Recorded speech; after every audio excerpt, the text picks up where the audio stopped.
Today's date is January 25th, 2026. We're having an Israeli-Palestinian Confederation simulation.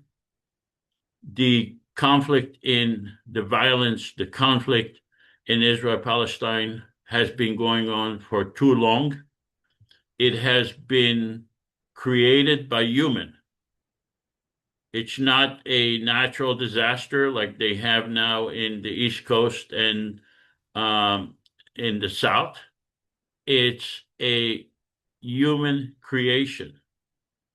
People, human, just like you and I, have created this conflict, this violence that is going on for 100 years, over 100 years. And it would be humans, just like you and I, who will eventually resolve this conflict. There is no other ways other than to resolve this conflict by humans sitting in front of each other and discussing how this conflict should be resolved. And if we resolve, or when the Israeli-Palestinian Confederation or the Israeli-Palestinian peace is created, it will have enormous implications worldwide because the Israeli-Palestinian conflict is affecting the entire world, and peace in Israel-Palestine will also affect the entire world. We are proposing a federal government based on a constitution. The constitution is available at ipconfederation.org with 3 branches of government, a legislative branch with 300 parliament members, an executive branch with Palestinians and Israelis together, and a judicial branch also equal to Palestinians and Israelis for the purpose of making peace. If you go to ipconfederation.org, you will see the Constitution. You will see the 3 branches of government that are separate from each other and also separate from the Israeli and the Palestinian government. You can reach me at josephavasar@gmail.com. I'm hoping that we will have Jadd Hashem here today, although he texted me about half an hour ago that they're having an ice storm in Texas where he is. Just going to read his short bio if he does show up. If he does not, then we will have another session in which he will be invited with our other guest, Elijah. Jadd Hashem is Vice President of Atinda International and a Palestinian-American student leader born in Dallas. He has been active in civic engagement and community organizing, advocating for equal rights, dignity, and opportunity for all people in Israel-Palestine. Jadd brings a perspective rooted in dialogue, nonviolence, and deep commitment to building a shared future based on mutual respect. Hopefully, he will join us, even though they have a ice storm in Texas. If not, then we will have another session with him and with Elijah. Elijah Kahlenberg is the founder and president of Atinda International and a Jewish American student activist who has been at the forefront of youth-led peace building around Israel-Palestine. He works to unite Jews, Arabs, Israelis, and Palestinians on college campuses to foster understanding, cooperation, and a vision of shared belonging. His peace efforts have been featured on CNN, Al Jazeera, and NPR, and his writing has appeared in outlets including Haaretz, The Forward, Democracy in Exile, Newsday, and International Policy Digest. When we met with them, Elijah agreed to act as the president of Palestine, and Jadd agreed to act as the Prime Minister of Israel. Hopefully, they're still going to both. I know Elijah is here. Hopefully, Jadd will be here as well. On February 8th, we will have Noga Kadman, an Israeli researcher and human rights activist. On March 8th, we will have a special Nakba session with Omar Al-Gubari, a Palestinian lecturer, groups facilitator, and political educator for Palestinian history. On March 8th, we will have a simulation with Professor Yaakov M. Rapkin, who is a professor of history at the University of Montreal. And on March 22nd, we will have a simulation with Dr. Hussein Aldik. He's a Palestinian researcher, academic, and expert in international relations. We are demonstrating how a federal government could thread the needle. What does it mean? It means that it could pass legislation, even though it gives the Israeli and the Palestinian governments a veto power over legislation that violates their sovereignty. We are showing how it is possible. We are asking you to ask questions in this simulation. This is not a lecture. This is this is not a lecture. It's a simulation. Please ask as many questions as possible, or you can put them in the chat. You can also put your comments in the chat. Naseer, who is administrating the questions and the chat, will translate your comments and also give us your questions. This is a short video that explains the IPC vision. It takes about 2 minutes. The conflict between Israelis and Palestinians has endured for generations. And instead of time healing the wounds, it's only caused the anger to fester and the violence to grow. But what if there was a way to alleviate the tension? Something that may not outright solve every problem, but at least create a forum that encourages a peaceful compromise.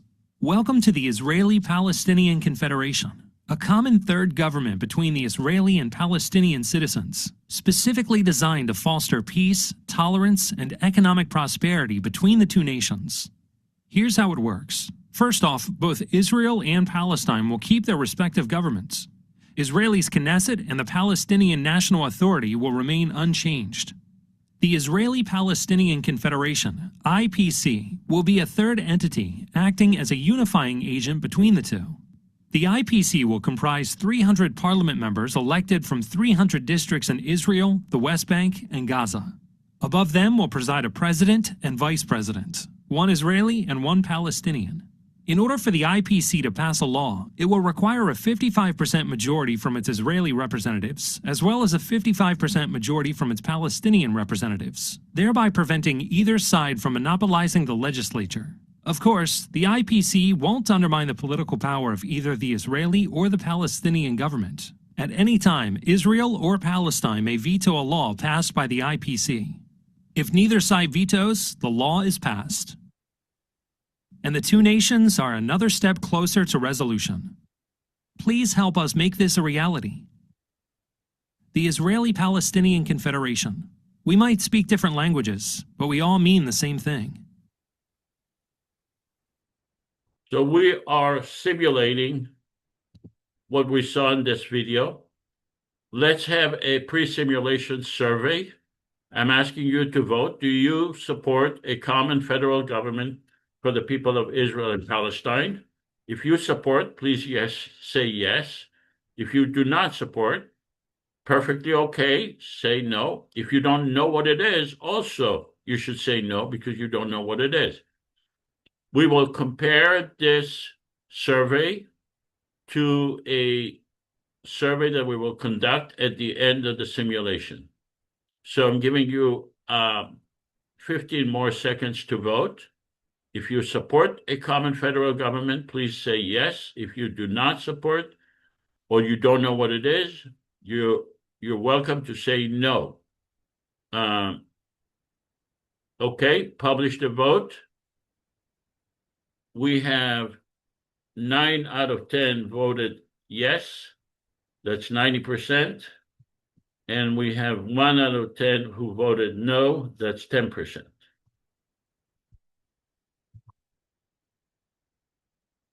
let me just admit more people.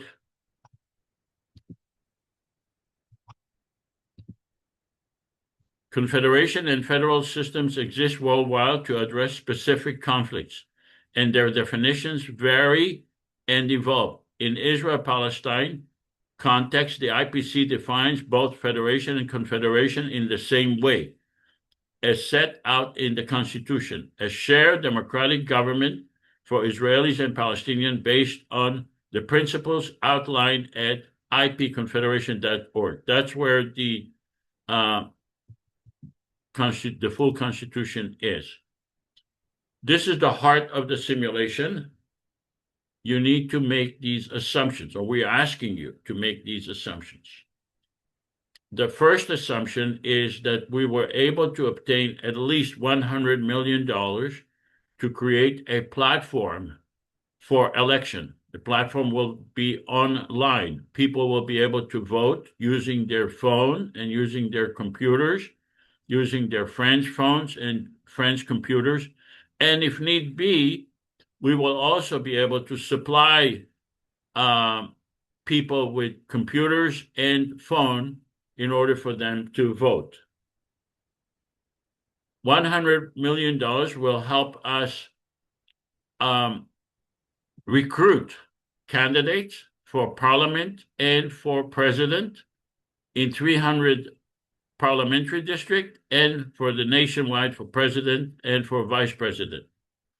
$100 million will also help make the people of Palestine and Israel aware of the benefit of the federal government, aware of their failure of their governments, and aware of the fact that the federal government does not preclude their own government. In other words, Palestinians and Israelis will continue to have their government, but they will have a federal government in addition to their own government.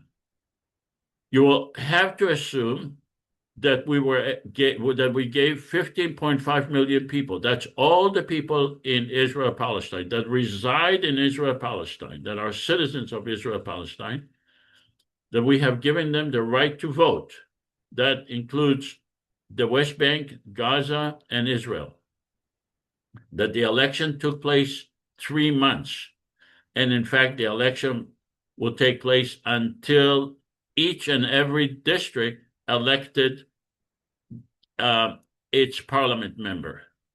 You will have to assume that 5 million people voted. 3 million Palestinians voted and 2 million Israelis voted. You will have to assume that the president received 2 million votes. So from now on, during this simulation, we are going to assume that me, Joseph, was elected as president, even though in reality I'm not qualified to be president because I'm not a resident of Israel or Palestine. You will have to assume that Vice President, Palestinian lady, received 1.5 million votes, and she will be president in 2 years. I will be vice president in 2 years, and we both have constitutional duties spelled out in the Constitution. You will have to assume that 300 parliament members were elected. I will ask you, the audience, in this simulation to act as parliament members. And you will have to assume that your district has approximately 52,000 people, and that you are representing your district. You're not representing the nation of Palestine or Israel.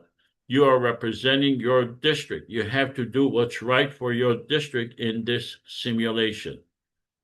So does anyone, before I go to Elijah, because I see Jadd is not here yet, before I go to Elijah and ask him to make comments or to ask questions about these assumptions, let me go to the audience first. Do you have any questions or comments regarding these assumptions? Alan, please ask your question. How are the districts created, selected, its boundaries determined, so that they all have the same number of people? It's all done by computer algorithm. Each district will have about 51,666 people. That if you divide 15.5 million with 300, you'll get 51,666 people. Each district will be created by a computer algorithm. It would be district number 1, for example, in southern Gaza, and district number 2 next to it, and so forth and so on, covering the whole area of Israel, Palestine. There is no worry about gerrymandering, because in order to pass legislation, you will need 55% of the Palestinian parliament members and 55% of the Israeli parliament members to vote. And many of the districts will include Palestinians and Israelis together.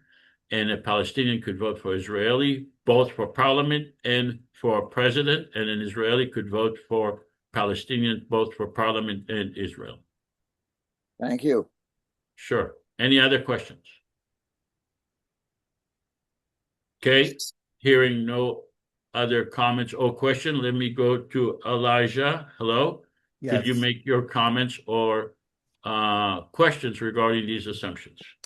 I do have one question. I think everything is brilliantly laid out. One question I have is about the veto. I'm very supportive of the concept of a veto. However, one question I would have is, why do you think it is best to put that in the hands of the respective executives of Palestine and Israel and not within the legislative branch? Because for me, I want the veto to be something that is rarely, if at all, used. And I think the legislative bodies of both peoples would be a further check on just the whims of one individual who wants to veto legislation. So, Joseph, I don't know if you have an answer, but I would love to hear your thoughts about why the executive rather than the legislative branch should have veto power. Actually, both. Under the Constitution, both the executive and the legislative branch of both governments have a veto power. Beautiful. So they could check each other respectively. So let's say Netanyahu decides to veto, but the Knesset doesn't. Does one do they cancel out, or does if only one of them veto? Yeah, go ahead. Sorry. Then it's vetoed. Understood. Do you have, if the Palestinian parliament members, if the Palestinian parliament veto, then it's veto. Even if the rest, the 3 others did not veto. If one veto, then it's veto. It's not the law. Got it. Makes total sense. But do you have any questions regarding the assumptions? No, I think the assumptions are perfect. Okay. Are you able to go on with this simulation, assuming that these assumptions have been met? Yes. Okay. So we are from this point on, we are assuming that I am the president. We have 300 parliament members, and we are acting as if the federal government has been in existence. Is that the problem for you? No, not at all. Do you think these assumptions are achievable if we obtain the funding necessary? Yes, 100%. Okay, good. All right, thank you. And you agree to act as Palestinian president? I will, yeah. Okay, do you know if Jadd is here with us now? I think he's going through an ice storm because my texts are not going through, so I don't think he has any connectivity to us, sadly. Okay, all right. So you are having 2 roles in this. Your first role is to comment on what you see. Mm-hmm. That role is you're acting as Elijah. The second role is being the president of Palestine. You have to assume the personality of the president of Palestine. Yes. All right. Thank you. So this is the area we are speaking about, Israel, Palestine. There will be 300 parliamentary districts and we will have 300 parliament members elected. I am asking you, the audience, to decide whether you want to be a Israeli parliament members or an Israeli parliament members. And if so, please keep in mind what district you represent. And if your district is Palestinian only, in other words, Palestinian population only, Israeli population only, or is it mixed district? So I'm asking you now to vote. Keep in mind what your district is, and what area you represent. So make choice. Are you a Palestinian parliament member or an Israeli parliament member in this simulation? So you can be a Palestinian parliament member or an Israeli parliament member.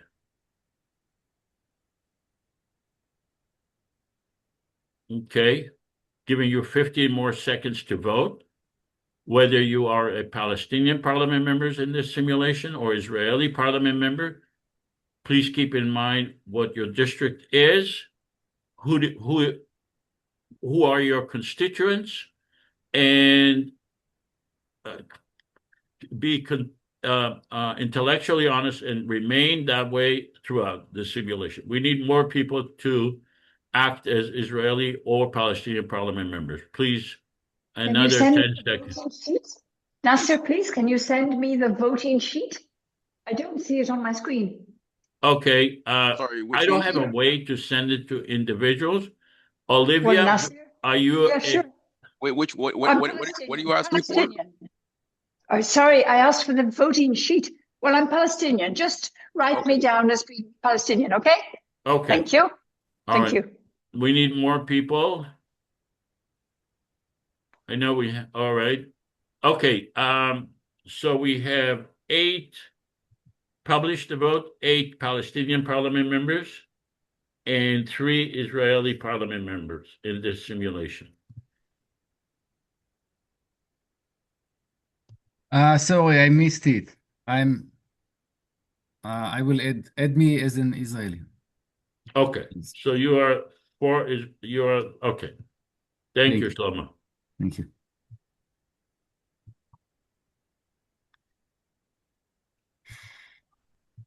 All right. We need one person to act as Israeli Prime Minister. Elijah, please know that you are not a Israeli or Palestinian parliament member. You are not allowed to vote. You have a veto power. You are in a separate government. You understand that? Fully understood. Okay. Do we have a volunteer to be an Israeli prime minister? That means you have to assume the personality of the Israeli prime minister, and you also have to assume his issues that he has to consider, and he has to assume that 5 million people have voted. Do we have a Israeli prime minister? I can, but you will not like it. I don't like you. You're not Naseer. You'll okay. If you don't mind, Shlomo. I don't mind. Okay. Our first order of business is to ratify the Constitution. So now we have parliament members. We passed an election. Elijah said he agreed that these elections results could become a reality. So we are now assuming that we have 300 parliament members, we have a president, we have vice president, and we need to ratify the Constitution. Libby, would you be so kind as to read the Constitution?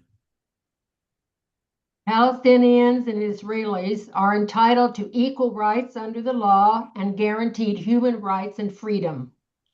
The Israeli-Palestinian Confederation does not intend to supersede or supplant the Palestinian or Israeli governments, nor to abrogate or undermine any agreements between those governments. We recognize the need to work with the Israeli and Palestinian governments. Our purpose is to resolve conflicts and to expand the relationship between Palestinians and Israelis in a fair and equitable manner. We believe in equal rights under the law, guaranteed human rights, and freedom for all. We voluntarily give the legislatures and the governments of Israel and Palestine veto power over legislation we pass relating to the domain of control of those governments. We believe in the separation of power between the legislative, executive, and judicial branches. We believe in the creation of a permanent secular government for all the people residing in Israel and Palestine. We believe in having a separate judicial branch relating to IPC legislation with Israeli and Palestinian judges, with a system to avoid biased decisions based on nationality. So this is a short version of the long constitution that I showed you at the beginning. We do not intend to supersede or supplant or undermine the existing Palestinian or Israeli government. We give them a veto power over legislation that violates their sovereignty. Before I go to Elijah, does anyone have any questions regarding the Constitution? Elijah, do you have any questions or comments before we ratify the Constitution? You are now our commentator. Yes, I know we discussed it, but I think it would be helpful just to clarify, what does it mean to infringe on someone's sovereignty? I think that would be helpful to better understand. It means if we decide that we cannot implement the legislation unless we give them a veto power, that means that we violate their sovereignty. The decision of whether we violate their sovereignty is individual to each legislation. It's not a generic term. It's specific to specific legislation. Understood. That's the only question I have. The rest looks perfect. Palestinians, parliament members, please ratify the Constitution. If you decide not to ratify the Constitution, if you vote no, then you're still a citizen of Palestine. You are allowed to stay in Palestine, but you are expelled from the parliament. Palestinian parliament members, please vote to ratify the Constitution. Publish the vote. 100% of the Palestinian parliament members ratify the Constitution. Let's go to the Israeli parliament members. Same rule applies to you. If you do not ratify the Constitution, that means you do not agree by those rules, and you cannot be a parliament member because you do not accept the rules created by the Constitution. So please vote on whether you ratify the Constitution. Publish the vote. All the Israeli parliament members have ratified the Constitution. Congratulations. This is a momentous occasion in the history of the Middle East. It never, in the history of the Middle East, never had a federal democratic government that separate religion from government for all the people, regardless of their religion. This momentous occasion undermines the existing government's use of fear and hate to justify their own actions. It removes the collective stigma that against Israelis and Palestinians that we are incapable of making peace, removes the stigma that we are not capable of having a separation between government and religion, and that we cannot agree on the same constitution.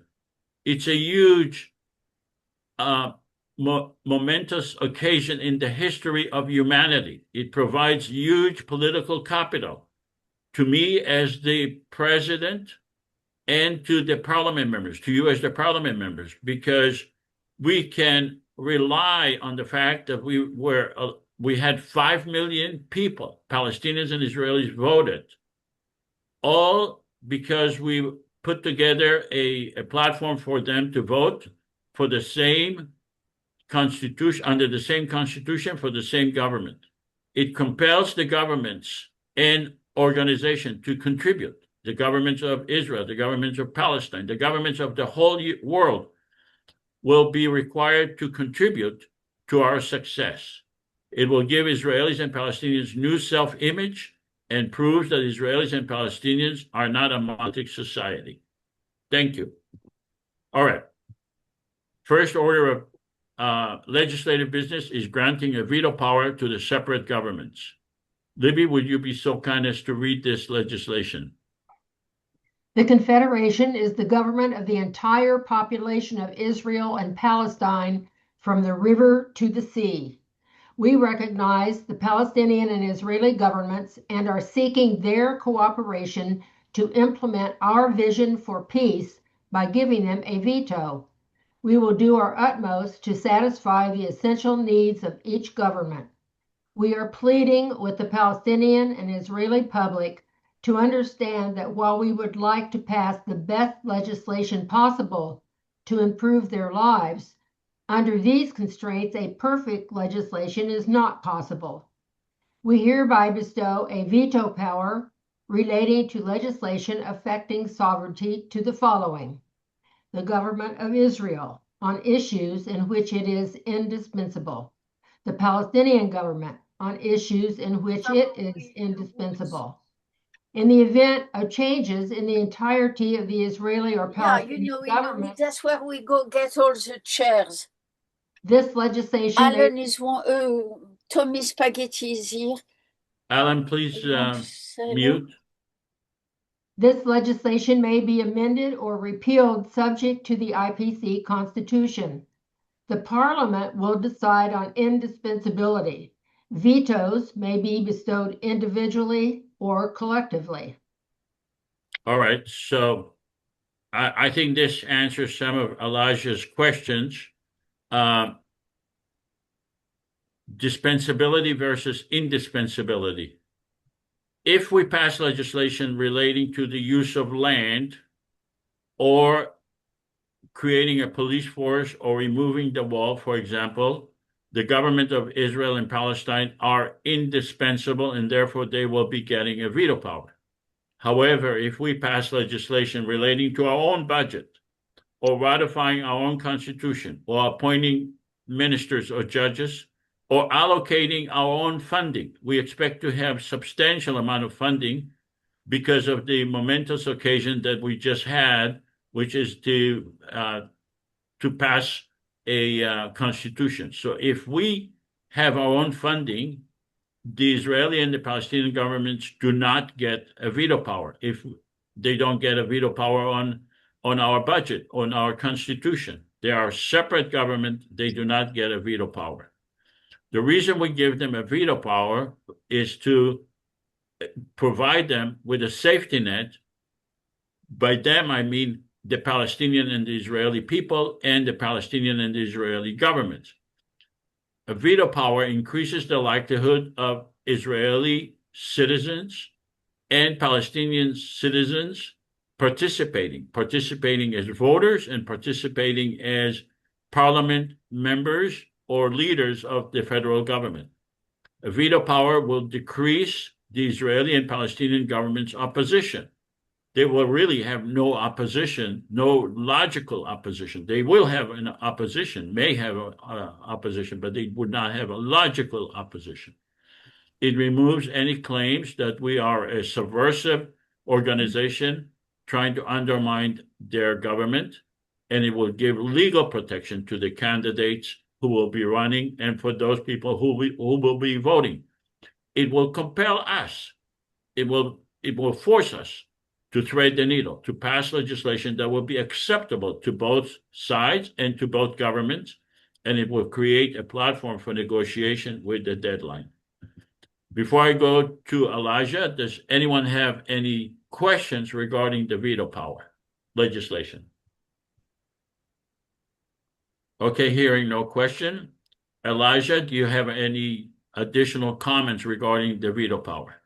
I think you laid it all out very beautifully. I have no further comments. I do have one question. In previous sessions, have other groups had issues with this definition of the veto power? So have they had issues ratifying the Constitution because of this definition? Yes, that frequently comes up.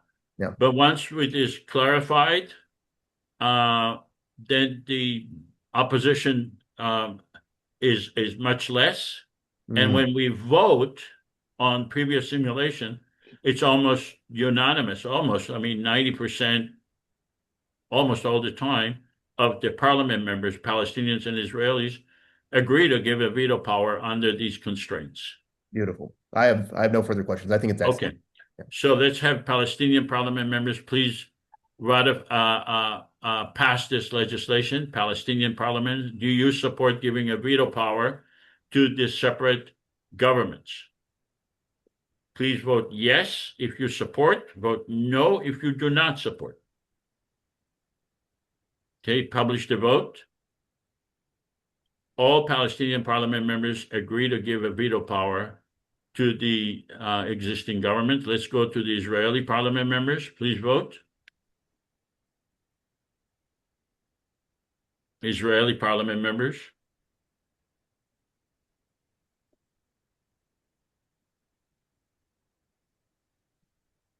Okay, publish the vote. 60% of the Israeli parliament members agree to vote to give a veto power. We need 55% of the Israeli parliament members to agree. That clearly is above 55%. So this legislation has passed.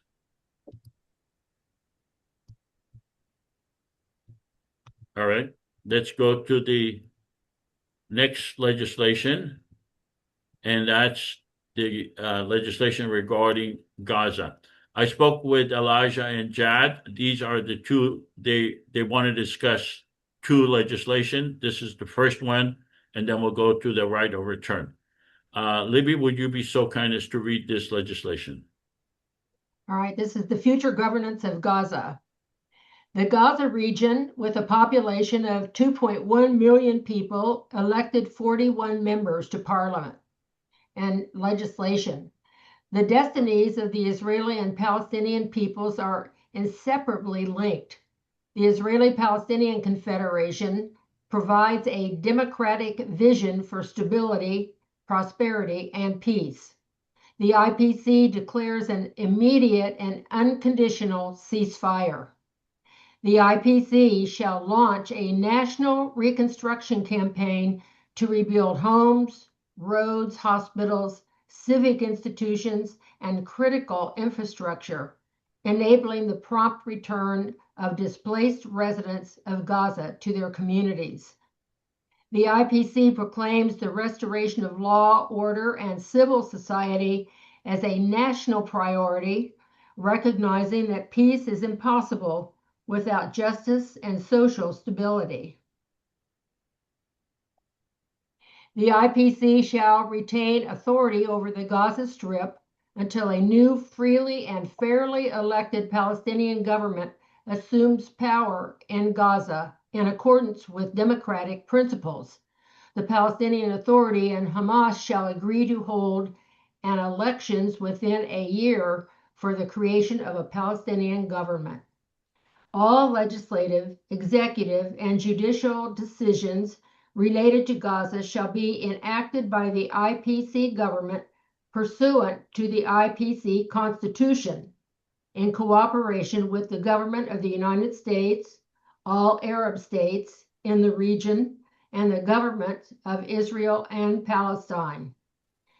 And finally, the IPC calls upon the international community, including the governments of Israel and Palestine, to provide a $50 billion grant to fund this urgent reconstruction and reconciliation effort.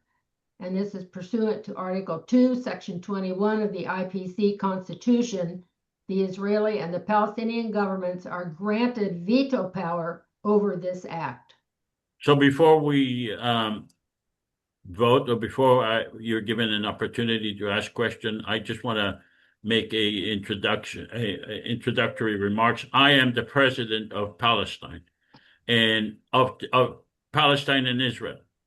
I am the only person who is elected in this area of Palestine and Israel. We had 5 million people voted. I do not appreciate all the governments that are trying to put their fingers in the area of Gaza without paying attention to the people at all. We are the people. and we are seeking our own future. And it's not going to be a future based on the vision of other governments. It's going to be our own legislators that have been duly elected and received legitimacy, and they have the responsibility to govern ourselves and to make a good future for our people in Israel, Palestine. So this is my statement before I go to ask the audience questions, and then we'll go to Elijah to comment, and then he will have a veto power as well as the president of Palestine. Shlomo, what is your question? We need to add free access, open borders. Where is it? There is no, right now, there is no aid coming, nothing. They don't allow press, they don't allow now doctors to come from the outside. They dismantled, they actually dismantled about 40 agencies, including the Doctor Without Borders and many others, and not to mention UNRWA. So all of this has to be somewhere in this legislation, isn't it?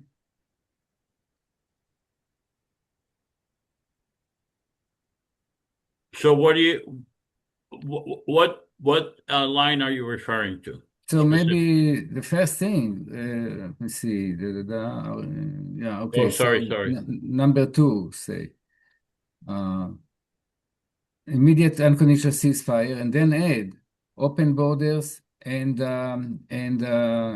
open access, let access to all organizations, food and medicine and everything. Water, there is no water even. So the energy, petroleum, everything that should be open and should be allowed to bring in. Right now, it is a concentration camp. In the best scenario, it is actually a death camp. Do you suggest that this legislation will be asking the Israeli government to remove their walls around Gaza? Absolutely, and open the borders and let aid come in. Yeah, I would not support this legislation because the way you frame it, because it's going to get a veto from the Israeli government, and it's not going to, in my opinion, get support of the Israeli parliament members. I am interested in moving forward, not in making political statements against one country or another. Wait. No. You're missing the point. First of all, in the miserable ceasefire agreement that we supposedly have now, Israel is supposed to let how many 600 trucks a day and so on, and they don't do it. Okay, so first thing first. Let aid in, let doctors over. I mean, Israel want to exterminate the whole thing. I mean, of course. So there is a limit of how much you can consider. Israel has to be there has to be some pressure, and this is why we are here to put this pressure on the very minimum. Okay, I agree with you. So let's.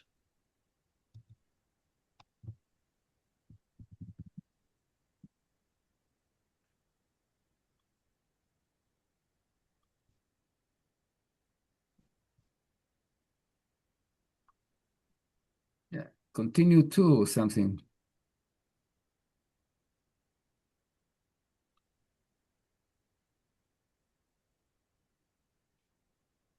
May I add something on at this stage, because I have a similar question that also should change number 2. I'm putting it in the chat here rather than waiting and discussing it. So okay, tell me what it is. So what I'm saying is that we should also, since the borders of Gaza have been redefined, and particularly recently, we need to revert to the borders as defined in 1949. Exactly. So I'm adding it on to point 2 as well, and then you can put Shlomo's words in as well if you want.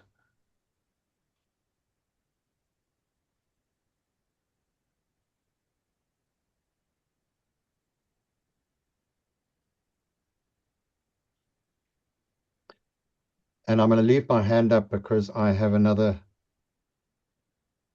comment as well after we've dealt with this. Hold on a second, please.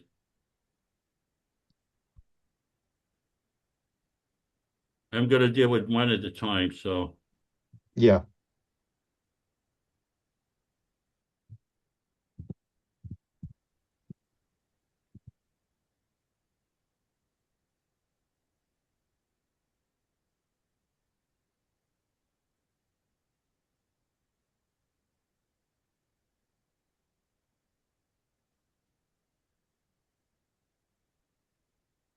Okay, so I added,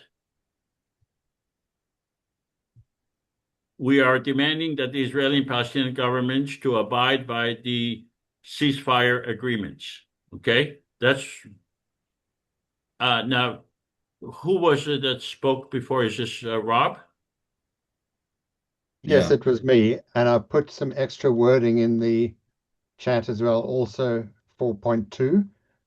And the wording is Gaza's borders to revert to the original borders as defined in 1949. We are the federal government of the whole area. We are against borders. We do not want borders between Israel and Gaza. But we are defining, this is all about the governance of Gaza. So we have to say, what is Gaza? Yes, we So know we what have to Gaza define the is, but we borders. don't want to have a border. We are the federal government. We are not about borders. We are not about, we have 300 parliament members in Israel, Palestine. Yeah. Yeah, I agree in principle on what you're saying, of course. I'm just looking at the practicality of saying that we now govern Gaza, and if the result of that is that the IPC is only allowed access and governance to the narrow strip that now remains. We're not saying narrow access to the narrow strip. We know what was destroyed, and we want to build it, and we do not want to define it by borders, because that could have the implication that we agree with, that we are undermining our own government. Agreed. Okay, that's fine. All right. I think you've got to. So Yeah, in that's this an case, we important point. should, yeah, we should allow free movement or not. Free movement of Look, products. you can't throw in everything under the sun under legislation that has to do with helping the people of Gaza. Okay, we want to have a legislation that pass to help the people in Gaza. We don't want to have legislation to make political points and destroy the whole thing. Okay. All right. That's my decision. I am the president. Okay. Don't laugh. It seems legislation that's going to be approved by Israel. We're accommodating Israeli supremacy here. No, it's not going to be approved. We approve it. It's going to, we're going to give them a veto power. We'll deal with the veto power at the time. Okay. But I don't see why freedom of movement is something that is a political statement. It's something that's essential for any society to recover or to live. It's totally part of a normal society. Okay. You can throw in a lot of things that are part of a normal society. Freedom of movement is one of the most basic things that any people should have. Absolutely. Okay. But if we have freedom of movement here, the Israeli Prime Minister and the Israeli parliament members are not going to agree to it. So we don't want perfection. We want the best for our people under the circumstances. Rob, do you have a question? Yes, I do. The next page. I have deep concerns about naming the United States and the Arab nations. I'm not sure why they are involved at all. They're not given a veto power. No. You mentioned here that in cooperation with the government of the United States and all Arab states, because we want their money. We want their assistance. And we want to give them some respect in this legislation without really giving them a veto power. No, but I think their involvement has been problematic in the past. I agree. Very problematic. I agree. But we want to be practical here. All right, let's have the Palestinian parliament. Alan, you have a question? That's okay. We will square the circle eventually, somehow. We'll put the square. Alan, do you have a question? Yeah, on the matter of borders, it does seem, in terms of, as you described at the beginning, some algorithm designed to derive these 300 districts. And it seems to me that that algorithm has to in some way overlay the political situation, what is Gaza, and also Golan, which at some point should probably be returned to where it was taken from. So the districts should overlay what are the political lines that have been created in 1949 and 67.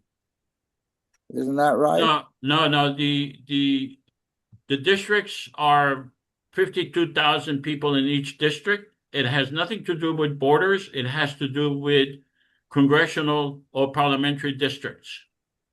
For us, it has nothing to do with the border of Israel or Palestine. Let's have the Palestinian parliament members please vote on. Before we do that, let's go to Elijah as a commentator. Elijah, do you have any comments regarding this legislation? Yeah, I have a few, and it goes back to the original conversation between Naseer, Shlomo, and Rob about freedom of movement. Freedom of movement is a bedrock principle. I think in a confederation-style government, a reason a lot of people have support for confederation is because of the notion of freedom of movement. But also, Joseph has a very valid point. Israel would never agree to that, right? This does not call for disarmament of Hamas. That's another thing Israel would have a problem with. And because those two things are in this legislation, I don't think the Israeli government would ever allow freedom of movement of Gazans outside of, as Shlomo correctly stated, the concentration camp of Gaza.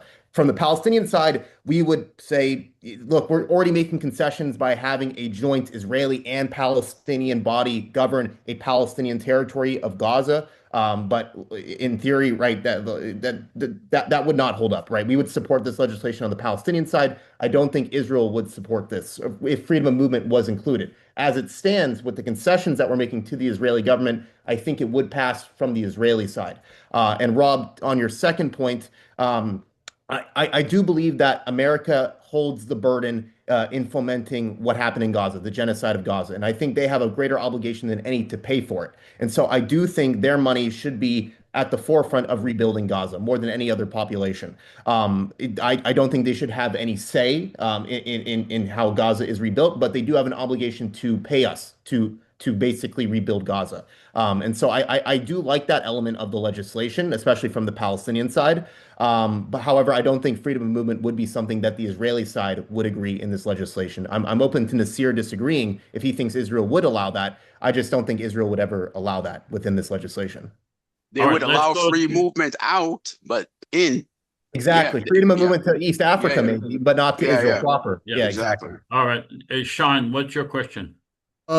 My question is that they want open borders, but at the same time, Israel doesn't want open borders because they think every organization is affiliated with Hamas. Like they don't allow Doctors Without Borders, as Shlomo said, because they think Doctors Without Borders affiliated with Hamas and that they're terrorists. That they don't want Doctors Without Borders coming into Gaza because their excuse, Israel's excuse, their pretext is that everybody's Hamas and they're coming into Gaza, so we don't want to let anybody in. That's my. So how are you going to expect the? All right, let's have the Palestinian parliament members. Do you support this legislation? Palestinian parliament members, please vote. Palestinian parliament members, do you support this legislation? Okay. Publish the vote. 100% of the Palestinian parliament members supported this legislation. Let's go to the Israeli parliament members. Israeli parliament members, please vote.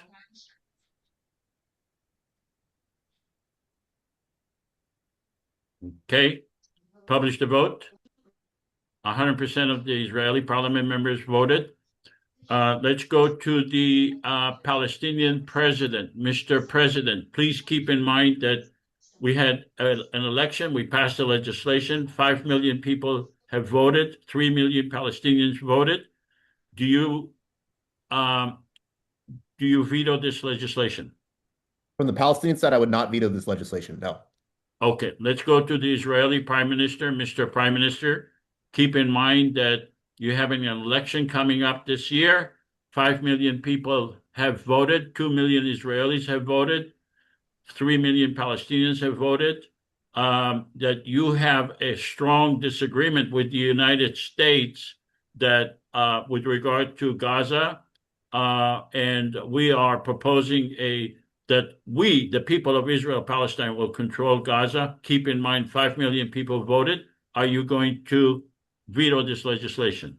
I will definitely veto this legislation. Any legislation that leaves Hamas in power after the atrocities of 7 October is unacceptable and in collusion with the government of the Palestinian Authority that pays terrorists to the families of terrorists. Mr. Prime Minister, where does it say that this legislation keeps Hamas in power? Number 5, it says the Palestinian Authority and Hamas shall agree to hold an election. Hamas needs to be removed. It doesn't say that the Hamas stays in power. It says that if you're allowing them to stay in election, they have a role in this in this new future of Gaza. There is no future with Hamas. If I can chime in, I think Israel would have any issue with Hamas being in existence in any future role at all. I think that's what Israel's issue is. They have to have the complete extermination of Hamas, according to the current government at least. Okay, so are you denying the existence of Hamas? No, Mr. Prime Minister, are you denying? Of course, we're not denying them. Why are we at war? We're at war to eliminate them. Okay, we're at war to eliminate them. How can we deny their existence? Okay, so this number 5 says that Hamas and the PA will agree. Is conditioned upon them agreeing to democratic election. Are you against the Palestinian people agreeing to a democratic election? I am disagreeing with any role or existence of Hamas. You're not answering my question. Are you? Yes. If it includes Hamas, yes, it's unacceptable. It doesn't say that it includes Hamas. It says that Hamas and the PA will agree to hold democratically elected Absolutely government. No role for Hamas, period. And we on the Palestinian side would say that we would disagree with that definition. We have to have all Palestinian factions included in free and fair elections. That's not a democratic election if you're already excluding some of the parties. So we would not agree with Israel's definition of elections then. Okay, so Mr. Prime Minister, as the president of the whole area, I am going to work hard to actually, I think that your government with regard to this election, this legislation is dispensable. In other words, we can agree to everything here, whether or not you vetoed the legislation. Your government is dispensable. Because once we obtain the $50 billion, it will be up to us to decide whether to spend it on anything that has to do with Israel. So your government is really dispensable in regard to this legislation. But in any event, I will work hard with your opponents in the election to make sure that do you think Benny Gantz would disagree with me on this? Do you think Yair Lapid would disagree? We will make them disagree with this. Yes. We have the power. We have the legitimacy that you do not have, that Benny Gantz does not have. We are the only legitimate government in Israel, Palestine. Have you read the polls? Have you read the polls regarding Israeli attitudes toward Gaza? I mean, yes, I did. The one thing. Listen, I may be unpopular because of the reforms, because of the other things, but when it comes to Gaza, Rak Bibi. This is what they say in the street. Okay, only Bibi. Correct. Because you are not taking into consideration the 5 million people that have voted. This is a new reality, Mr. Prime Minister. You are ignoring the new reality. The new reality is Israel is now safer because Hamas has been weakened, because Hezbollah has been taken out. That terrorist sponsor by Bashar al-Assad has been removed, and soon we will handle Iran as well. We have brought a new order for Israel because of what I've done. No, the new reality is that we have 5 million people voted. The new reality is that they have elected a president of the whole area. The new reality is that we have 300 parliament members, and you are ignoring all of that to the detriment of the Israeli people. All right, let's go to the... Let me interject 1 second. Israel was dealing with Hamas. There were negotiations. They tried to kill the leaders all the time, but at the same time, they also negotiated the hostages and all of that. So it's not completely that they dismiss Hamas. Israel would claim they did not directly talk to Hamas. They talked to Qataris who then talked to Hamas on their behalf. So they would claim they're not directly engaging with Hamas. Well, actually, they were in the same room together. Yeah, they were. Yeah.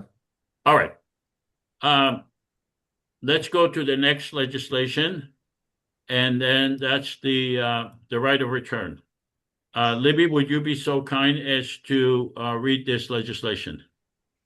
Original refugees and their immediate family members are granted the right of return to Israel, Palestine.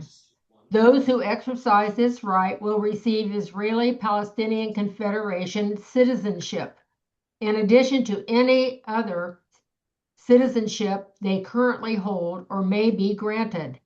The IPC shall establish a worldwide fund to assist those who choose to return and resettle in Israel, Palestine. Funds will be distributed based on need to ensure a smooth and dignified return. Pursuant to Article 2, Section 21 of the IPC Constitution, the Israeli and Palestinian governments are granted veto power over this act. All right. Before I go to Elijah, does anyone have any questions regarding this legislation? I have a question. What's the definition of immediate family? Because for Palestinians, immediate family means like first cousins, second cousins. Our definition of family is very different from Westerners. Our definition is what's commonly acceptable. That's parents and children. Original refugees are people that lived in 1948. Correct. So considering that most of these people are not alive today, so their children and their grandchildren, or is that not, or just their children? Children. Okay. Any other questions? Should be grandchildren at the least. Any other questions? All right, let's go to Elijah. Elijah, do you have any comments or question as the commentator? Well, from the Palestinian perspective, No, you are a commentator now. as a commentator, I would agree with Shlomo's critique that it should at least be grandchildren. I think the parent population is itself around 60 years old at this point, right? I think most of the refugees are 80 plus. And I don't think most of the Palestinian population would support right of return if it was only granted to the first generation after the living descendants or after the actual refugees were expelled. And so I think personally this should be reformed to include any direct descendant of someone who was expelled in 1948. That's what I personally believe. Okay. I would agree with it too, as the president, but I have to make sure that the legislation will pass rather than making political statements. Let's go to we can check ahead. I don't understand. Let's check ahead with the Prime Minister of Israel, Mr. Prime Minister of Israel. Would you agree to have all descendants of the original refugees returned? Actually, yesterday I informed the United States that the Rafah border, if open, we would not even allow children who were born outside during the war to return. So why would I support this? Okay. Yesterday I told President Trump that children who were born to families that fled from Gaza, meaning if a woman was 3 months pregnant and she left to Egypt and gave birth to that child child is not allowed to return. Why would I support something like this? All right. Let's check with the Israeli parliament members. Just as a test, Israeli parliament members, let me change the legislation and see if they agree to it. The original refugees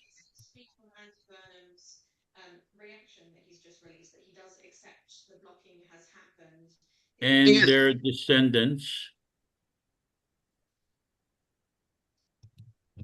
I don't know. I just find that we're always accommodating Israeli supremacy here. The Palestinian, the Palestinian side would say if Israelis who are claiming descent from refugees from 2,000 years ago who were expelled by the Romans, we at least deserve right of return after 80 years, no matter what generation we are in that lineage. Right? Elijah, isn't it Israeli law if you have a grandparent who's a Jew, you can claim? Yeah, 25%. Yeah, it's got to be 25%. Okay. Yep. But I would say that's equality, right? So if any individual who's Jewish can claim descent after 2,000 years from refugees expelled by the Romans, I think Palestinians personally should have that same right. Let me just remind you that neither the Israeli nor the Palestinian governments ever dealt with this issue. We are the only one who are dealing with this issue, and we are actually voting on this issue. So keep that in mind. And rather than just complaining that the legislation is not sufficient. But let me... I do want to comment on one very positive thing about the legislation that I really like, if I can, Joseph. Is that allowed? Sure. I really like that we're establishing a worldwide fund to facilitate Palestinian right of return. I believe that chiefly the Western states, the United Kingdom, the United States, bear arguably equal, if not more, responsibility than Israel in fomenting the original ethnic cleansing in 1948. So I believe that they should actually be providing the majority of the funds. And not only that, I think they have produced this situation. I'm not talking only about the British Mandate and how they were the direct colonizers facilitating Zionism. I'm also talking about 2,000 years of persecution of Jews in Europe that brought us to the situation that needed a solution to the Jewish question that produced Zionism. So I think Western governments in particular should be the ones providing the majority of the funds to account for their historical ills in fomenting the situation. So I really appreciate that we're looking towards a worldwide fund to assist right of return. I think that's integral for this, and I think it's just. All right, great. Yeah, I agree with you. So let's have these Palestinian parliament members We changed the text. Original refugees and their immediate descendants, family members are granted the right of return. Palestinian parliament members, please vote on this legislation.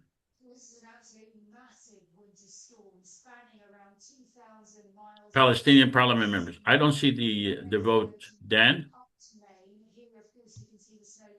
No, I don't see it either. Dan, can you put the vote? Palestinian parliament members, do you agree with this legislation?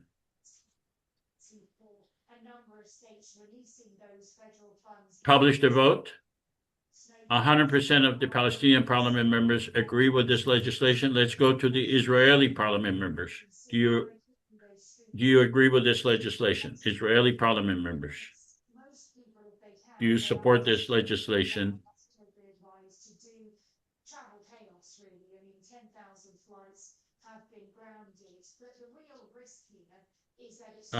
Publish the vote.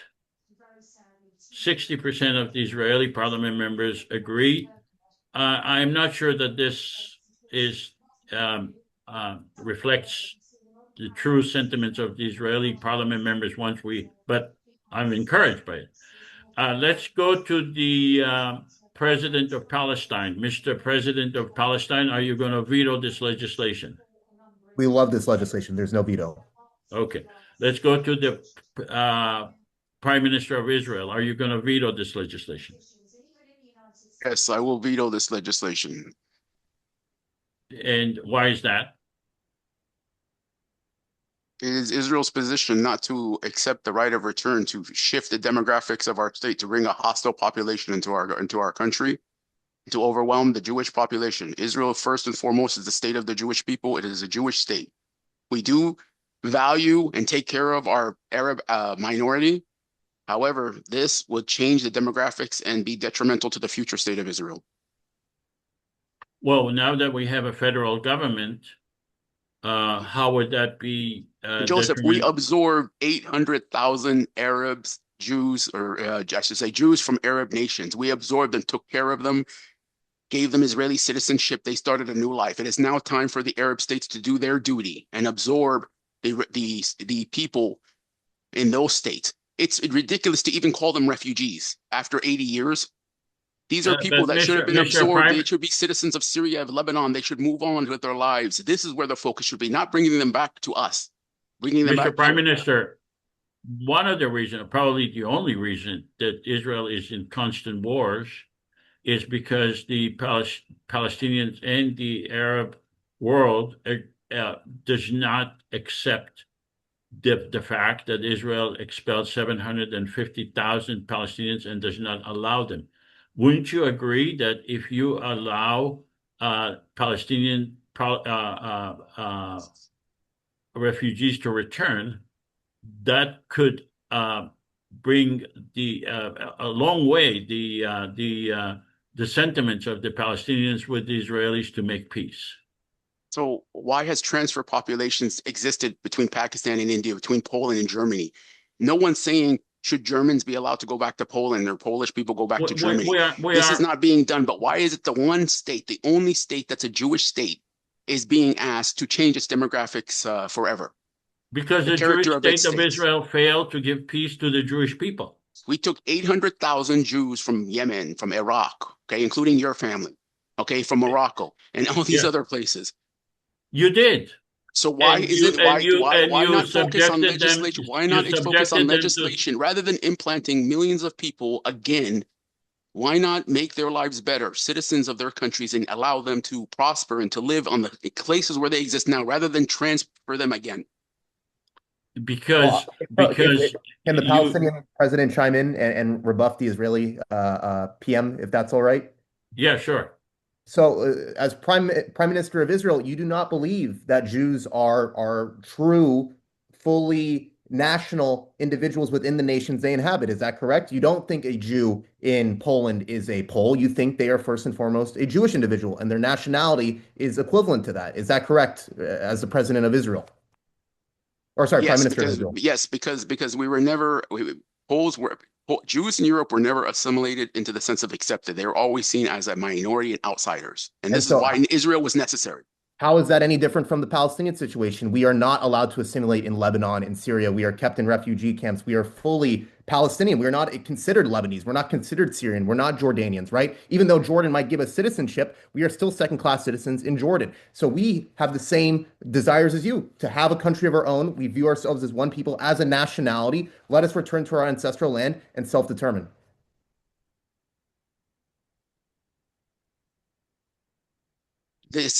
Look, Elijah, the problem you're creating is you're creating a bigger problem with solving a problem.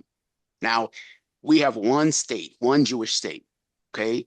Meanwhile, you want to remove millions of people and have them resettle into the only state where Jews can go and have a self-determination for themselves. It's suicidal. And the same for Palestinians. We have no other country. This is our land. Come on, first of all, most Palestinians came here when the British came and brought prosperity. They came here looking for jobs. They came from the 7th century invasions. Come on. Look, if you want to go on that argument, then as the Palestinian side, we'll just have to say you're converted Europeans or Moroccans or whatever, right? We'll negate your identity too if you want to play that game. So every argument you make, we can make a counter argument that's equivalent, if not better. All right. Let's go on to do the post-simulation survey. After participating in the simulation, do you support a common federal government for the people of Israel and Palestine?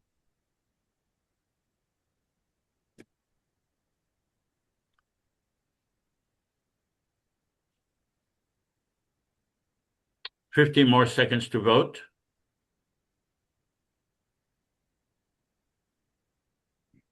Okay, publish the vote.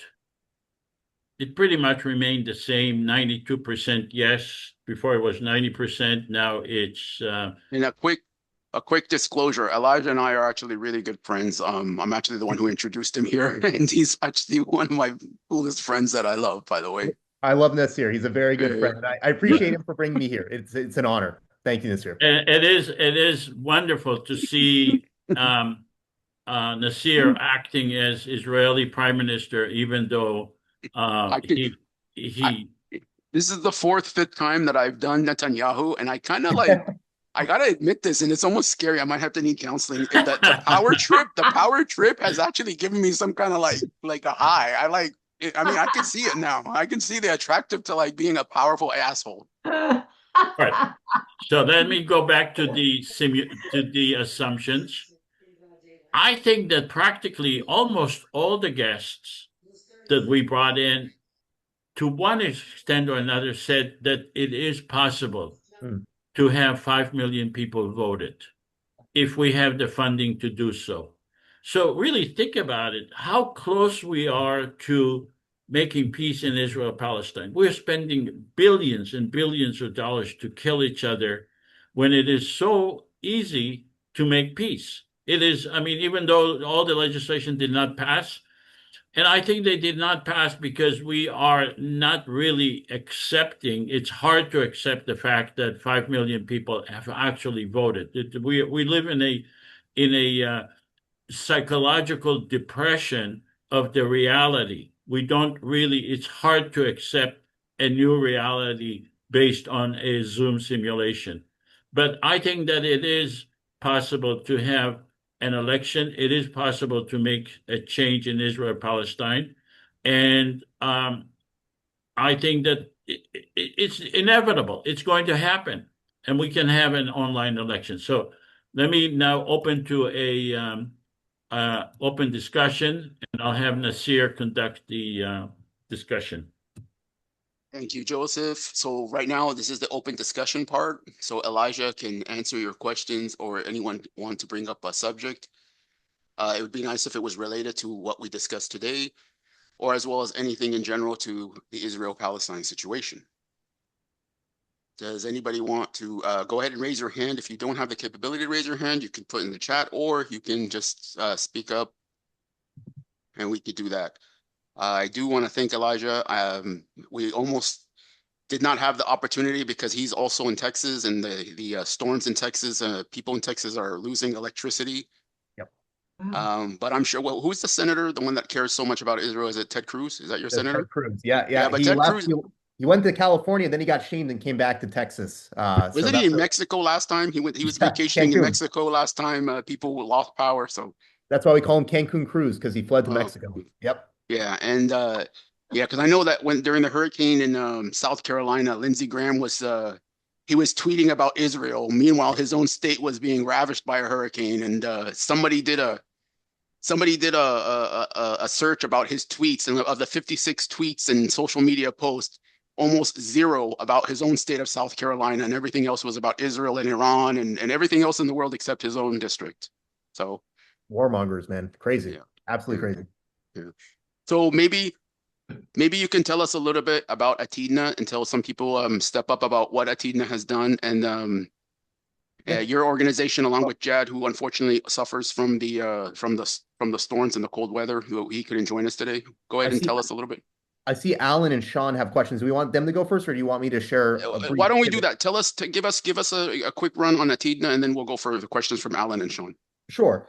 So thank you, everyone. I really appreciate everyone being here. To give a really quick synopsis of what Atidna does, I assume most people here speak either Arabic or Hebrew. Atid is the Hebrew word for future. Na, it's Arabic for hour. You put those two together, it means our future. Atidna is a grassroots campus-based peace group that brings together Jews, Arabs, Israelis, and Palestinians to have free and open conversations about anything and everything pertaining to Israel and Palestine.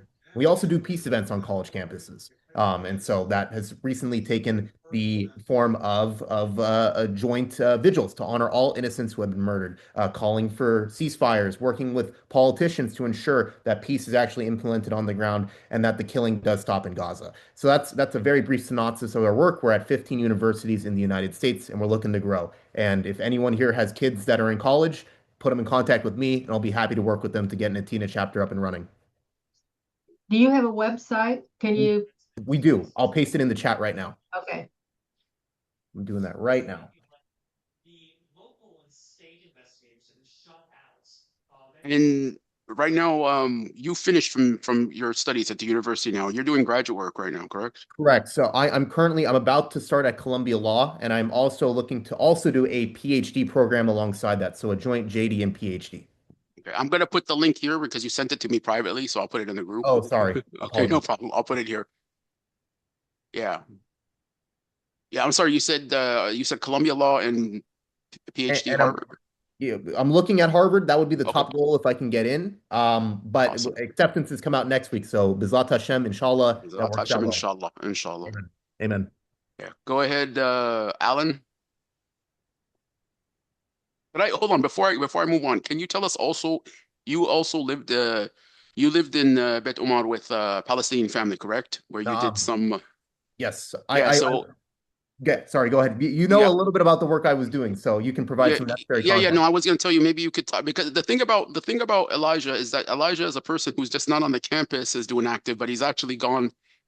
Because we hear many people say like, "Oh, Jews can't go to the West Bank; they'll be killed, they'll be murdered." But you actually lived in Bet Omar, which is a good-sized Palestinian town. You lived with a Palestinian family, and can you just touch on that as part of your work as well? For sure. So I lived with a very beautiful family, the Abu Awad family, specifically with an individual named Khalid Abu Awad. You might have heard of Khalid's work. He is a leading figure in a group called Roots, Shorashim in Hebrew, Jadur in Arabic. They are one of the few groups in the West Bank that brings together Israelis, Palestinians, anyone in the land, irrespective of your political ideology or background, to a common space. It's run out of Khalid and his brother's family farm. It's between Bethlehem and Al Khalil in Hebron. And it's just to create grassroots engagement between the two peoples. They do really beautiful work. And while I was there, I wasn't only doing peace activism, I was also doing nonviolent protective presence work, nonviolent resistance work. And I stumbled upon that work actually accidentally. My first story of doing protective presence in the West Bank was actually at Khalid's farm. And the reason I engaged in protective presence, it totally was not planned. One day, around 150 settlers, they were young individuals around 18 to 22 years old. They were marching basically from Jerusalem to the farm we were staying on. It was Khalid's farm. And these individuals were affiliated with a group called Nahala. I'm sure many of you have heard of it. That's Hebrew for inheritance. It's run by a girl by the name of Daniela Weiss. She's a pretty extremist settler. She's trying to get settlements up in Gaza. And they came and marched straight to the foot of the farm I was on. And I saw them coming and I knew, holy crap, these are probably settlers. They want to expel or take the farm for something nefarious, right? So I locked up the farm. I told the Abu Awad family and the other Palestinians working on the farm to stay put, let me handle this. And I locked up the farm. And around 100 individuals around my age came up to me and started just asking, like, who am I? What am I doing? And I said, I'm a Jewish individual. I'm working with Palestinians on this farm. I said, who are you? They said, we're with a group called Nahala. It means inheritance in Hebrew. And we are here to take the farm that this land is on. This is in Judea and Samaria. This is the land of the Jewish people. Arabs have no right to this land, and they should be going back to Arabia, right? And so they said that point blank. And I told them how insane and evil that was. And then I spent the next hour and a half basically rebuffing them. And they were trying to push their way into the farm. I was trying to guard it. And that's what protective presence is, right? It's putting your body on the line to protect Palestinian homes and villages that are under threat by settler incursions. And thankfully, believe it or not, this was when Yair Lapid was in power. So the IDF actually came in and told the settlers to get lost around after an hour and a half. So that was my first real taste of protective presence work. So that's just a little taste of what I was doing in the West Bank over the summer. But I'm happy to get more in depth around my activism there. But that's just the taste for now, Naseer. Happy to get more in detail. Awesome. Thank you. Alan, go ahead. Yes, that's very interesting. This is a lot what Eric Eshelman is doing on the West Bank. Yep. Excellent work. He's amazing. Protective presence. Yes. Yeah. He's been doing it longer than I've even been alive. So Kol hakavod to him, all the respect. Yeah. On the question I raised early on, the question of the right of return. Mm-hmm. And I thought that first there should be in the voting and representation somewhere a vote, a advisory presence of those who would wish to return. What is the population of return? Yeah. That they have to be recognized. They have a voice in the overall situation, and they should be recognized even though they are not present and do not have a vote in the way somebody who is actually living on the land does. So I think that would be a good addition, however that could be figured out. And in the immediate question that was discussed, the right of return to where? Return to where you live that is now occupied by an Israeli family? Are you displacing that family? Are you giving compensation to the family to move, or are you receiving compensation for the land that has been taken from you? There is a compensation factor involved in a settlement. And in some way, that also includes compensation for Jewish property seized in the whole Nakba period, when the pressure against Jews in some Arab countries, some of it generated by the Mossad, but to leave and come to Israel, come to Palestine and make Israel. So I think that factor as to where actually do you come back? Are you welcomed back into the Palestinian communities that actually exist, that take a view of expanding themselves to include another 10,000 people around, or 5,000 or 200 or however that is done? And that again comes to the question of what are these districts and what is the algorithm that it describes them? And I think that the best thing that could be happening is the people who are on the ground in Israel and Palestine begin to describe out what could be the districts. If we have 20 districts in Gaza, I forgot what the number is, but now the population is so dispersed. Are these districts of individuals by a citizenship number or identification number, irrespective of their actual neighborhood residents. It seems districts are so connected with the actual land that that has to be a factor.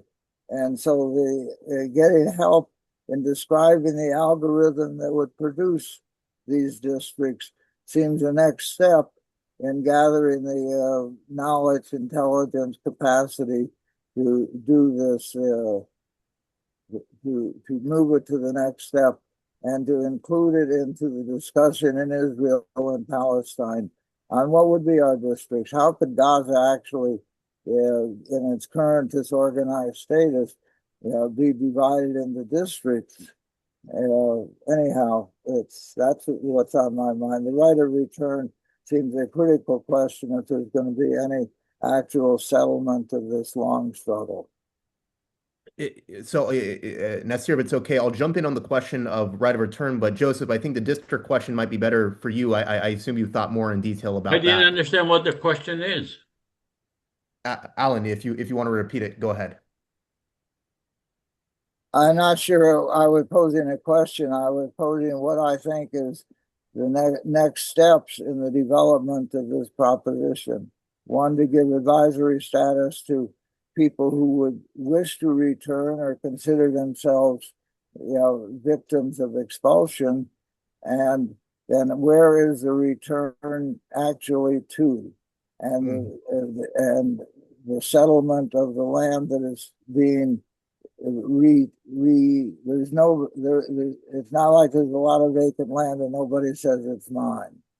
So it's reconnecting that process with the local social structure.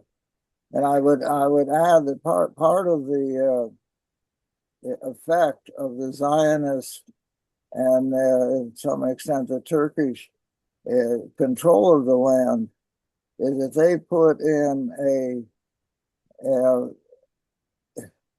the land is divided by money rather than traditional communal form of land where it is collectively owned and the actual work on it varies in terms of the local decisions of the community and the musha. I'm not sure exactly what it's called. The musha system of land tenure is traditional land tenure, and the right of return should also be linked to the renewal of that land tenure system that was for generations, thousands of years, integrated into the actual climate and life form of the land. So that is one of the things that was taken in the overwhelming of the traditional society, and it should be held in mind that it needs to be returned. So it's not a question, it's elaborating the agenda of how to move this into practicality. Yeah. I want to expand upon what you were saying about right of return and to where specifically where these individuals would go. From the vast conversations I've had with diaspora Palestinians, and Naseer, feel free to also chime in on this. From the conversations I've had with them, right of return is not truly complete unless they can live in at least the same towns and villages which they were expelled from 1948. And you pose a very good question. First of all, those homes could be occupied if they're still in existence by a Jewish family. But an even bigger question is posed. Most of those homes sadly don't exist anymore, right? A lot of those villages have been torn down. They've been made into modern structures, complexes, malls, parking lots, whatever they may be. They sadly don't exist. Yeah, and that's a big issue. But from what I've understood from most Palestinians, if they can at least be in the same town and village as their grandparents were in 1948, that is what they want to achieve. They recognize the contemporary constraints, but that's at least what they want. If a home or village does exist, I would love to see it. I don't think anyone should be pushed out. I think everyone should have the ability to stay in their home if they choose to. If they're Israeli, they're likely third generation by this point in those homes. But if there is a family that is willing to take money, probably above market price, from a worldwide sovereign fund for a right of return for Palestinians to buy that home for a Palestinian, I think that's another just way to go about it if Israelis are open to that. But it should not be forced. That should always be optional. But Naseer, correct me Yeah, if I'm wrong. I don't think Palestinians would accept right of return for anything less than returning to the same villages and towns they were expelled from in 48. I think that, you know, I come from a town that wasn't ethnically cleansed, that still exists, and things like that. So it's, but I think I can also touch on this, is that when we speak of the refugee crisis and we talk about the right of return of refugees, now you have to understand something. In the 1920s, there was a large group of Palestinians who went to the West. They went to, like, my family went to South America, for example. Mhm. Some of them went to the United States. Like my grandfather was actually in the United States when 1948 war happened. And so his link, he would not be considered so-called a refugee. He would be considered just a Palestinian who happened to be out of the country, and that's it. Mm. So now, this is the one thing I wanted to say real quick, because we always link it to just the people who were affected, who were fled by war, but there were people who were actually separated, dissected, I should say. The other thing is that Mahmoud Abbas, the president of Palestine, the Palestinian Authority, was born in Safad, 1930 something, I guess. And he said it himself, and his son has said it himself on the record, that he does not seek the return to live in Safad. Because here's the thing, people are not going to go live in a foreign, you know, a city that's basically going to be surrounded by a different population. He said that I've accepted that I'll probably end up living in Ramallah. His son said that even though my family is from Safad, I will stay and remain in Ramallah where I live. And even he said to Olmert, you know, because Israelis always throw this right of return issue, like, oh my God, we can't allow the right of return. But I believe Mahmoud Abbas said that 80% of Palestinians would not actually, you know, go through with it and go back to their lands. Because think about it, it's hard for you to pack up and start a new life and do all that stuff. But so this is why the right of return is a principle, meaning it is a right of return to choose to right of return. Now, if I look at my immediate family, meaning my brothers, sisters, and their kids, we're about 36 last time I counted. It's probably more than that. I stopped counting after about 20. So, you know, if I look at them, for example, and I say, okay, Palestine's been liberated, we're all going to pack up our bags and move. Of the 30, how many would actually do it? Probably, I want to say 4. The rest of them would say, we want the right to go back and visit. We want the right to go back and you know, stay for a month to visit family and look at our history and stuff like that. But as I physically live there, that. So I think that the right of return issue is always used as a political sort of like tool to say, like, oh my God. And here's another thing, Palestine, to say that we're going to absorb 5 million refugees at one time, it would be an economic catastrophe. It would have to be something that has done sort of in a way that would be, how should I say, not stabilizing, but in a way absorbed where it doesn't come, because technically we can't, you know, sustain 5 million people suddenly overnight coming back and returning and living in the land. So again, the right of return, I feel, is more of a political issue more than a practical issue, pragmatic issue, which kind of doesn't answer your question, Elijah. But on the other hand, it's like, give the people the right. At least I'm making the decision. The decision is not being made by some UN agency, some international agency, some Israeli agency, and things like that.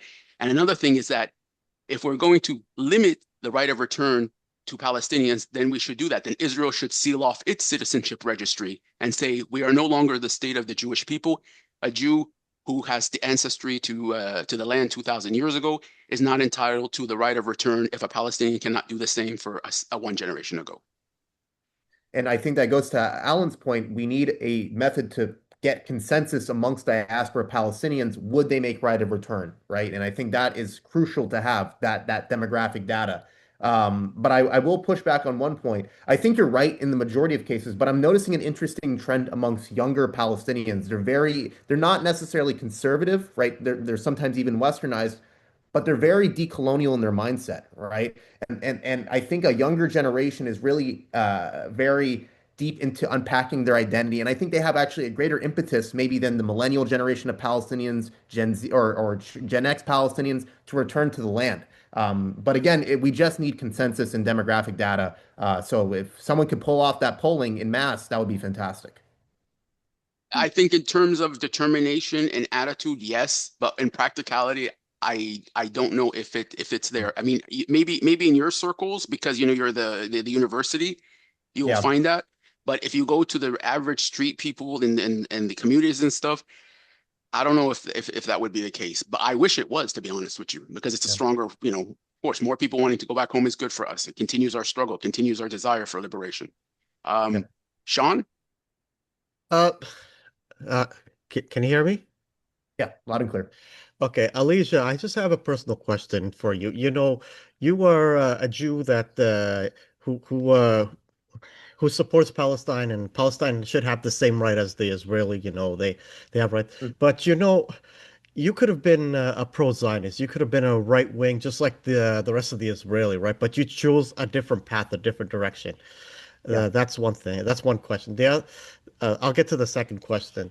What made you think otherwise, that you don't want to follow the Zionist narrative? You have another way, And second, a lot of these Zionists, because I go on social media, and a lot of these trolls on the social media are saying that the Jews who oppose the Israeli states are only 5% or 1%, like very, very minority. That they even laugh at those Jews that supports Palestine, because they say they don't represent the Jewish people. These are just a joke, right? They even laugh at Natori Karta, those rabbis who oppose the state of Israel. They even laugh at them, saying that they're 1% of the Jewish population. Oh no, they're even less than that, because they say 95% of the Jewish supports the state of Israel. So this mindset of the Jews, they are totally in support of the Zionist narrative. Like, these small percentage are a joke. This is what they say. So I'll start with your first question about why I basically became anti-Zionist. What made me break out of that narrative?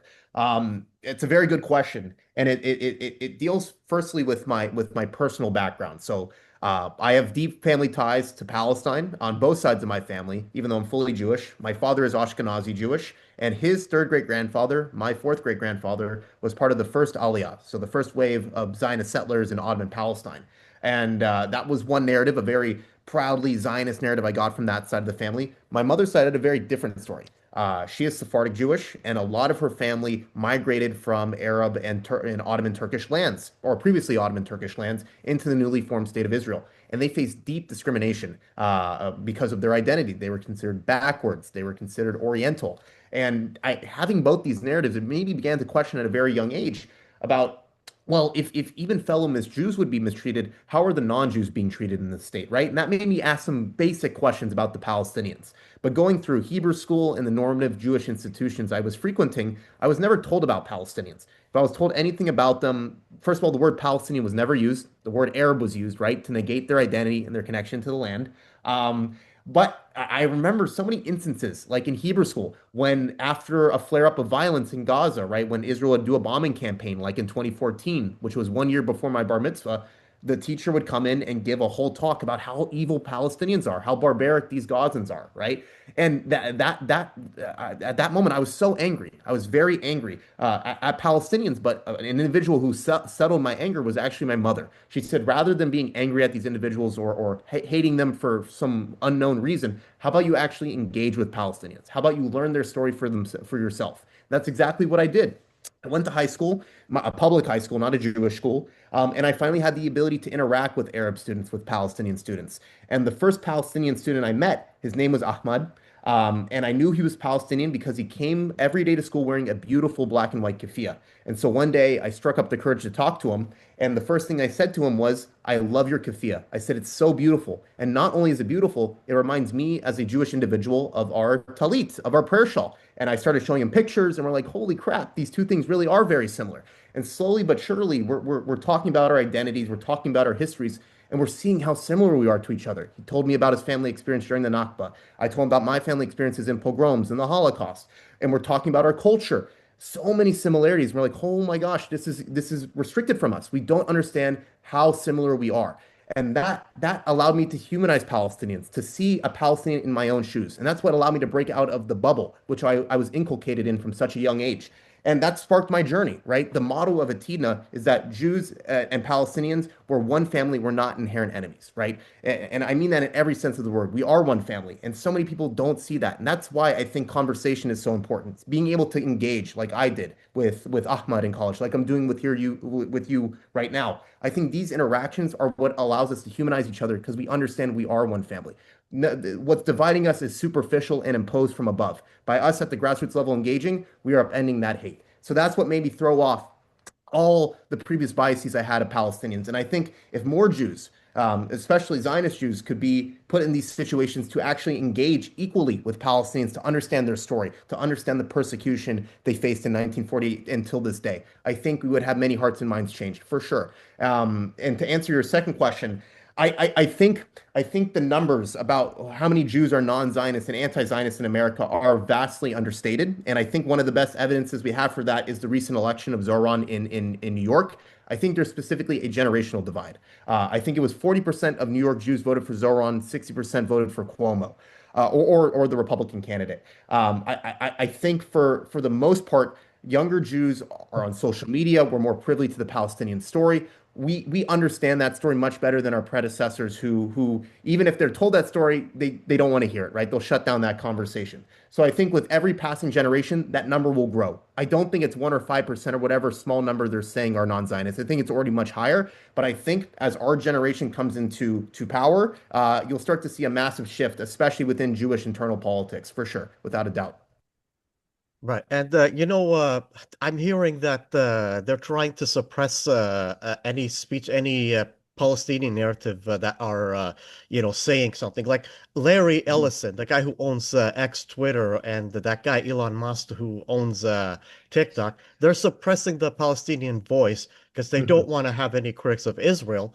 And they're promoting the AIPAC agenda, the pro-Zionist agenda, to spread it out more than what the it's like free speeches are under attack by these big these and I find it kind of troubling because our words are not going to go out as much because our voices are getting suppressed by those so how are we going to spread the word? And frankly, this IPC, I like the IPC, but most of the time the Zionists are going to throw it out the window because they say this is a joke, and they don't want anybody to say something otherwise than what they want, what their agenda wants. Yeah.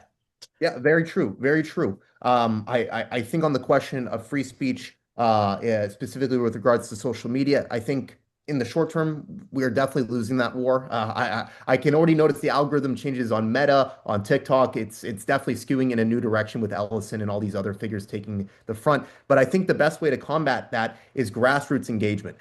When the top-down institutions don't let us share our narrative, you have to go through other institutions, right? And I think as a Palestinian, your story is so powerful. If you can enter any space, especially Jewish spaces, and share that story, you have the ability to change hearts and minds. So circumvent these institutions that are intentionally creating roadblocks and do it at the human-to-human level, the most impactful level. That's what Atina is all about. That's what we're doing right here. I think a beautiful notion of confederation, because confederation typically supports freedom of movement, is grassroots engagement, right? And I think that's so powerful because as it currently stands, Israelis and Palestinians are divided in an apartheid situation. Our two peoples can't interact, and that allows for dehumanization. We create narratives of the other as this scary enemy behind the wall, and of course you can dehumanize them.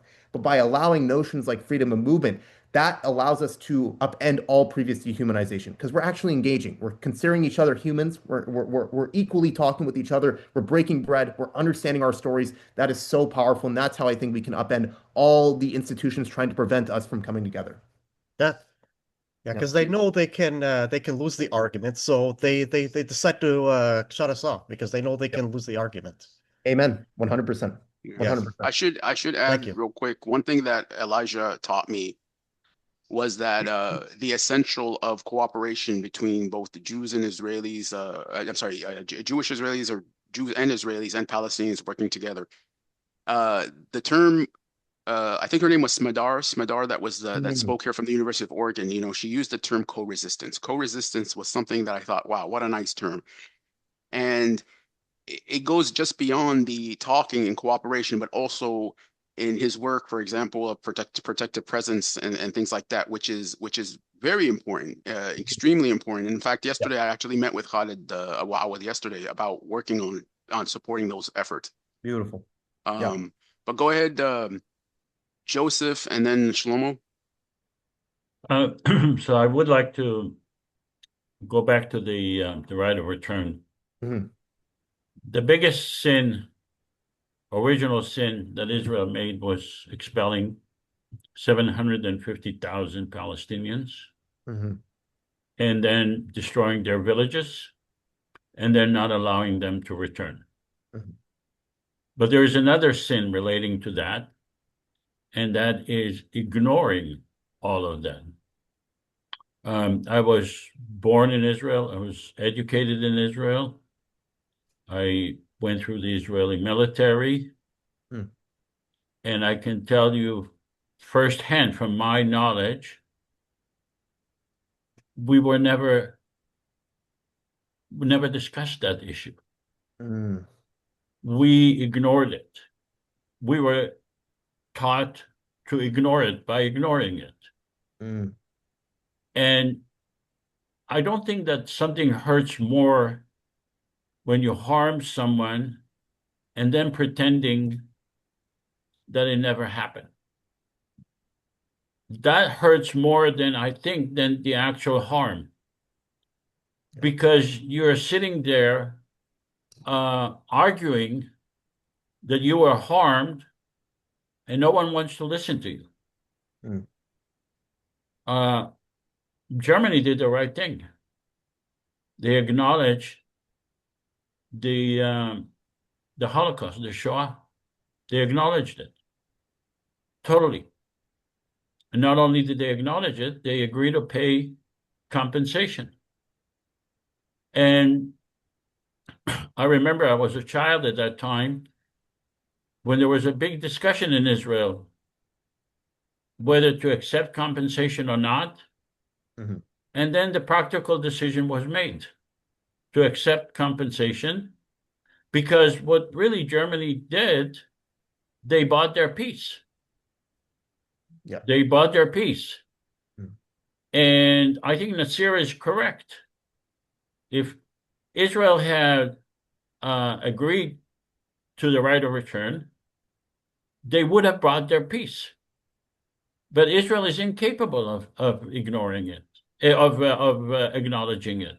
Just incapable, because by acknowledging the Nakba, you are basically nullifying Zionism. And Israel cannot do that. So what we have here is a perpetual war between the Palestinians and the Israelis that the government of Israel is incapable of resolving. The government of Israel is probably the most dangerous entity to Israelis. Because Joseph, it is. do you know Hajo Meyer, that Holocaust survivor, the Auschwitz? Yeah, do you know The doctor? Yeah, the Dr. Hajo Meyer. He passed away 12 years ago. Hajo Meyer. Oh, Yeah, he was a Holocaust survivor that survived the Second World War, and he was also a critic of Israel, but he was labeled anti-Semitic for his critics of Israel. But you know what? I learned a lot from him, and he said something I never forget. He said Israel may not be the meanest country in the world, but one thing I know for sure, it does such a good job at pretending to be civilized. Well, Yeah. Right. so I think that we have a responsibility, because the Israeli government is incapable of giving peace. Peace is against the interest of the Israeli government. It's against the interest of a Jewish state, because it has to validate its reason to exist. And in order to validate its reason to exist, it has to have enemies. Israel cannot exist without enemies as a Jewish state, and that's why it is a danger to the Jewish people and the Palestinian people and the Israelis. All of this, but the federal government could be created. I think Sean said the Zionists will not allow it. It's Yes. not. It will not be created by those who will not allow it. It will be created by those who will allow it. you can't wait for those who will not allow it to do us a favor in allowing it. There is sufficient number of rational Israelis and Palestinians, I think more on the Palestinian side, but that's beside the point.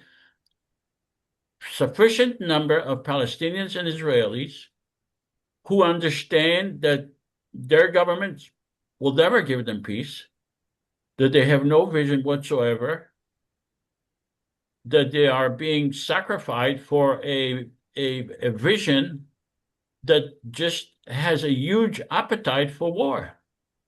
And I would add, Joseph, that this is no longer being contained from the river to the sea. This desire for chaos and war has now fully extended into Lebanon, Syria, Iran. The UAE is playing the same game. I mean, they're like a mini-me. You know, remember that mini-me character from Austin Powers? Yeah. The UAE is playing it in Somalia. They're playing it in Sudan. They're playing it in Libya and Yemen. And you know what Palestinian people have been saying for 100 years, that Zionism is a cancer. Zionism is an ideology that is going to bring disruption and chaos. Now that the Israelis have consolidated complete control over the Palestinians, now they're moving. They're not going to be happy with just Palestine. They are going to extend it to Syria. They want Syria to be 4 countries. They want Somalia to be 3 countries. They want Sudan to be separated. They want Libya to be 2 countries, because that's the way a group of people control people. They cause chaos and division. And you know, I don't want to sound like it's a conspiracy, Jews controlling the world and stuff, but Zionists are doing it. So it's not a conspiracy, because it is what they're doing. And you know, they would love to see Iran break into 4 or 5 countries, and they would love to see Syria into 4 countries. And it's and I think that now we're seeing it on a regional level. So it's no longer just a Palestinian problem. Zionism is now a regional problem. Seriously. No, they're It's saying also an American problem. It's a world problem. It's a world problem. Exactly. I wanted to chime in and add. At the beginning of the simulation today, I said that if resolving the Israeli-Palestinian conflict will resolve world problem, I mean, not only Israel-Palestine, world problem. And I think we have a responsibility to do that. We have a responsibility to continue to explain our vision and to demonstrate to the world, just like it says in the momentous occasion during the simulation. We can reach that. It's all we need is, we don't even need the money. We need awareness. We need the media to help us. They don't want to help us. But we need awareness. If we have awareness, we can make this federal government a reality. I think sorry, Naseer, if I can quickly chime in. I think when historians will look back on this period of history, they will look at it in totality in terms of an era of the reemergence of imperialism, right? I think they'll look at Israel, they'll look at what the United States is doing in Venezuela, in Greenland, right? They'll look at what Russia is doing in Eastern Europe. They will look at a totality and understand all of these actions, whether it be what Israel is trying to do in the West Bank, in Gaza, in Syria, and Lebanon, what Russia is doing in Ukraine or the rest of Eastern Europe, what America is doing. We have provided a carte blanche ability for the world powers to not follow any sort of order, but rather their own imperial interests. And I think, sadly, that's what's been normalized over the course of these past few years, whether it be through Israel's actions, through Russia's actions, through America's actions. And sadly, it's very bleak. And I'm probably been the least optimistic I've ever been in my entire life, just looking at the situation of the world, not even just Israel, Palestine. And so I'm hoping for actors to change what we're currently seeing, but I don't have much hope. I'll be fully honest.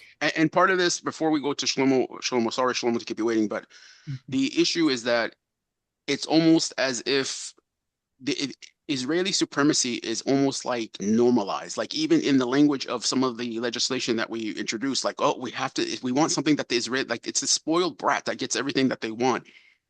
Yeah. And this creates a problem, because, like, you know, the Times of Israel, I think I read it this morning, so I don't know if it was from yesterday or today. There was a report where Israeli Knesset people and Israeli leaders are calling Steve Witkoff, and this is not the first time they did this. They called Steve Witkoff and Jared Kushner a traitor to the Jewish people. Yeah. Because they are in bed with the Qataris. Now, when I, as a Palestinian, look at some of the proposals that Jared Kushner has presented, and this guy is supposedly Now he's a traitor to the Jewish people. What they're presenting, this board of peace is presenting to Gaza is submission, is complete submission, complete like colonialism. I mean, British mandate, I don't think was almost as crazy as this. Yet, because why? Because Zionism and everything that has been presented, it's always been said that Palestinians never miss an opportunity to miss an opportunity. This is what's been said. But the thing is that Zionism demands complete 100% submission. There's no compromise. You are the defeated people. 100% you should accept what we want. And now Steve Witkoff, who I would never, ever say was pro-Palestinian, nor Jared Kushner, nor the Trump administration, are now being considered traitors to the Jewish people. It's crazy. Like, I'm like looking at like, what type of psychology are we dealing with? Yeah. Go ahead. No, Shlomo? this is total lunacy. This is total mental illness. And the interesting, I don't know if I recommend to watch Hanoch Levin's play The Patriot. So at some point he comes to, okay, he dies and he goes to the heaven, whatever, and he met God himself. And slowly but surely he pushes God aside. He noticed that God doesn't hurt him. It doesn't, despite all his sins. And he starts pushing the God out and take his seat. Anyway, so that's the problem. The inability to understand a limit. Yeah. So that's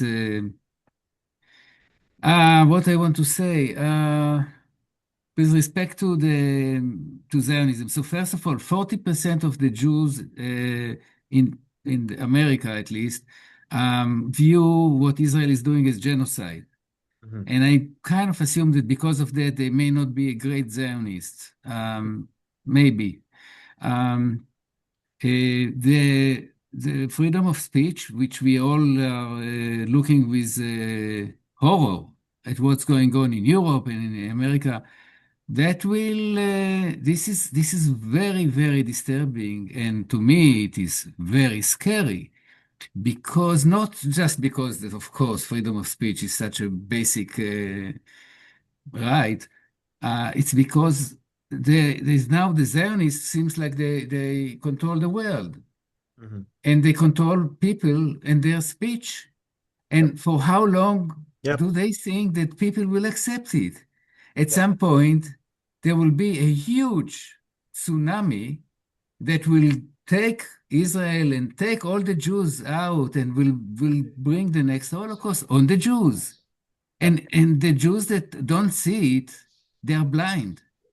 And so this is something that is... But Shlomo, Israel relies on its military and its nuclear power. Israel sees itself as a superpower, the same as Great Britain, France, Russia, the United States. It's seeking respect as a superpower. Yeah, it doesn't. They will learn. Israel will learn very quickly.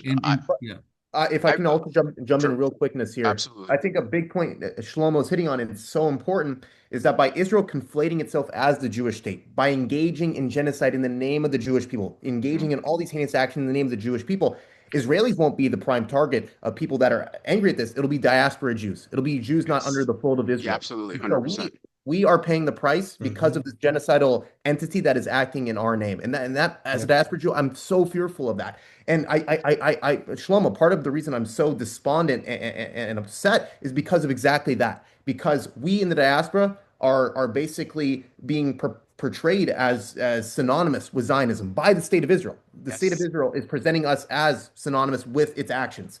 And sadly, many people who don't have the political wherewithal and capital to understand the distinction between Jews and Zionism will rightfully take out their anger on a synagogue, on us, right? I think what we just saw in Sydney, Australia is a key testament to that. The murder of many innocent Jews at a Chabad Hanukkah event, right?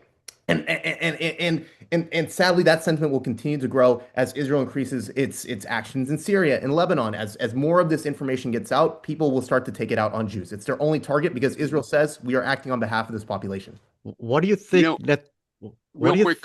Sorry, Sean, can I respond to that? Yeah, Ron, let me before you respond, let me just say something because I want to follow up on what Elijah said, which I agree 100%. And I was speaking to a group yesterday of Israelis and Palestinians and other supporters, and the topic was the extreme anti-Islamic sentiments that we have in the United States and where this is being fueled. And I gave an analogy that Israel, for the longest, has been using a credit card, which has a balance of it, a balance of it because of anti-Semitism and the Holocaust. And what's happening now is that credit card no longer works. When you go, it says sales decline. You've reached your maximum credit. So now they need a new credit card, and that credit card is called Islamophobia. And you have people like Laura Loomer, Mark Levine. Okay, Mark Levine was the person who fostered the mind of Nick Fuentes. Okay, so here's a pro-Israel first person who inspired the anti-Semitism of Nick Fuentes. You have people like Candace Owens. Where did she came from? Who made her famous? Ben Shapiro and the Daily Wire. When she was saying horrible stuff about Jews, nobody really cared. But when she started to say something about Israel, that's when she was fired. And the thing is that these people are, because they know that support for Israel, we can no longer say Israel is defending itself. It's anti-Semitism. They are drawing from the well of right-wing fascism, okay, the same well, and they're using it to bolster Israel's first. And like what Elijah said, who is going to get hit by this? Not only the poor Somalis of Minnesota, not the Muslim immigrants that come to the United States, because these people who hate them and act against them, they 99.9% of the time, they also hate Jews as well. We saw this in the UCLA when pro-Palestinian students were attacked and they were hit with, what do they call it, 2x4s. Some of the people that were attacked were seen as, oh, they're defending Jews. Some of these people were known social media content creators that did things like the Merchant Jew, very anti-Semitic, things like that. And what Israel is doing, again, and this is something that's going to be very controversial, I'm going to say right now, so hold on, fasten your seatbelts, is that some Jewish people during the Holocaust did the same thing because they said, hey, Zionism can benefit from what's going on in Nazi Germany and in Nazi Europe because it supports the Zionist cause. And again, these pro-Zionist Israel first people are willing to sacrifice Jewish safety in North America because it benefits Israel. Let's side with these right-wing fascists because it benefits Israel, and throws people like Elijah, throws people like Joseph, Shlomo, who live in the West. Hey, if their synagogue gets burnt, so what? As long as we get support for Israel. So this is the new Zionist front in the United States. It's also the old Zionists. The old Zionists collaborated with the Nazis quite a bit. And in fact, Adolf Eichmann, there was big, he came to Israel and he actually started to learn Hebrew. Before he was captured. He didn't believe, he was almost volunteered to be captured. And he didn't believe that they will not understand, and he didn't understand what he's doing. Anyway, we're gonna go to Rob. Go ahead, Rob, and then Elijah, right after Rob, if you want to go on. Sounds good. Yeah, actually, you said just about everything I was going to say, Naseer. I was reading your mind. Yeah, in that that anti-Semitism is actually not a byproduct of Zionism, but it motivates the very reason for Israel and supports the idea of Zionism. So, yeah, I think you've said it and you've expressed it very, very well. So thanks. Without anti-Semitism, there is no Zionism. Exactly. And I think most of the prominent figures that Naseer brought up, that like Nick Fuentes, we can actually classify them as Zionists. Nick Fuentes has said on record that he believes every American Jew should be deported to Israel. That is Zionism. That is what Theodor Herzl articulated in Der Judenstreit. That's actually the original Zionism. The original Zionism of the 1820s was Christians who wanted Jews to get out of Europe and go to Palestine. They weren't Jews. Yeah, that's Balfour.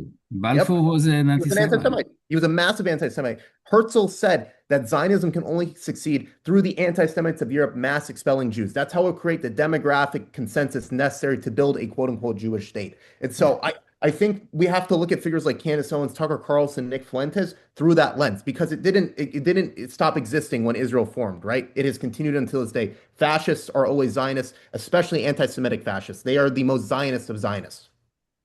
Mm-hmm. Yeah, Herzl also said that the anti-Semites will be our best friends. Exactly. Yep. He knew that's the only way you could create a demographic base strong enough to create a Jewish state through mass expulsions of Jews in Europe. It's why Avraham Stern wanted to ally with Hitler during the war. He knew that not only would they oppose the British, they would send their Jews to Israel, right? That's why every massive Zionist figure has said anti-Semites are our greatest ally, without a doubt. Including Netanyahu today. He still says it. Whenever there's an anti-Semitic flare-up in Europe, what does he say? He says, leave Europe, come here. Right? Because he wants to bolster Israel's demographics. That's the bedrock of Zionism. Every leader from Ben Gurion to Netanyahu has articulated that same premise. Yeah. Go ahead, Sean. Elijah or Joseph, what do you think the disparate Jews is going to feel towards Netanyahu? And how is Israel going to benefit from this? If you see Netanyahu, you're going to hate him because what he's causing this problem to the disparate Jew. Because okay, Israel has protection, but what about the Jews outside of Israel? Depend. They're very heterogeneous. I also heard, according to this anti-Semitic, I heard from this ADF, a former ADF soldier. His name was Isyan Iran something, and he talked about how they tried to get Jews from Iraq to move to Israel, and he said the Jews in Iraq saying no, we're happy where we are, and then what they did, they made a false flag and they blowed up one of their house or their synagogue. I don't know. The Zionists did that, and then they told them, see that's what happened to you. That's why it's important you come to Israel. He said that, his own word. This is not me making it up, but all I'm seeing that what you're talking about reminds me of the other people who are Israelis too, who talk about the same thing that they're going through, the same thing, how they were pushed. And I also heard there's the 25,000 Jews in Iran, right? And Israel's trying to recruit them back to Israel. But then the Iranian Jews saying they're really happy. There's absence of anti-Semitism, and we're happy where we are. They told them, sorry, our national identity is not for sale. Have a nice day. Yeah.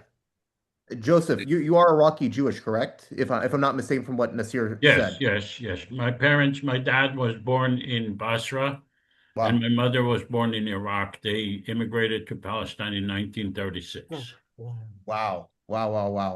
And so I think, Sean, you said that's from Avi Shleim, correct? He's the new historian. He's also Iraqi Jewish who made that claim. Yeah. Read his book, Three Worlds. He's a major historian from Oxford, and he documents it very well. Yep.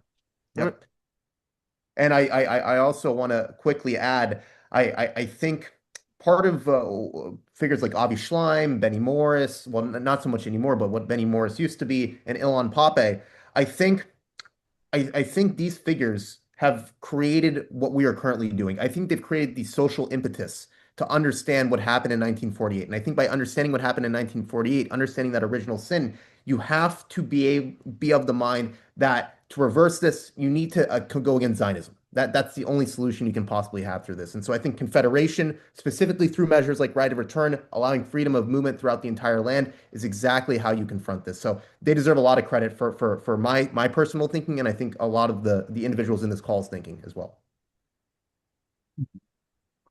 All right. I think we can conclude. I want to thank Elijah, and we'll try to have another session. I think this has been one of the, I would have to say, maybe I'm biased, but this was definitely one of the most interactive, interesting sessions we've had. So appreciate it. I loved it. I loved every minute. Thank you. Too bad we missed Jadd. By the way, Elijah's involved in another thing called, okay, let me break this up. It's called Canaanism. Yes. Where he's working with a Palestinian person, another Palestinian person, and about an identity of Palestinians and Israelis working toward, I'll let him say it, but toward the identity of Canaanism. It's actually a pretty interesting, and so maybe that could be a future thing that we do as Bilal, right? We could bring you and Bilal and Jadd another time, and we can sort of dwell on that too. It's interesting, and what's nice about it is that these are younger guys, younger than usually some of the other people that join our sessions, and it's nice to get this fresh perspective because it's an important one for the future. So we appreciate you a lot, man. And wait, Canaan, apparently. Canaan, yeah. Elijah, where are you located right now? Currently, I'm in Texas. I'm in San Antonio, Texas. But I should be in New York probably after next week. Yeah, we should keep with us, with IPC. Yeah, love and to. he's in the WhatsApp. He's in the WhatsApp group. If you're in the WhatsApp group, I am. Yep. And so feel free to shoot Shlomo me is a- there.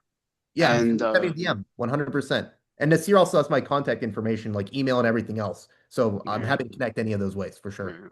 Yeah. All right. But Thank you, it's been a pleasure. Elijah. Stay safe in the storms, the cold. Thank you all. Much appreciated. And thank you all. It's been a wonderful All right. conversation. I love you Thank all. you so much. Thank you, Much guys. love. All right. Thank Have a you. great day.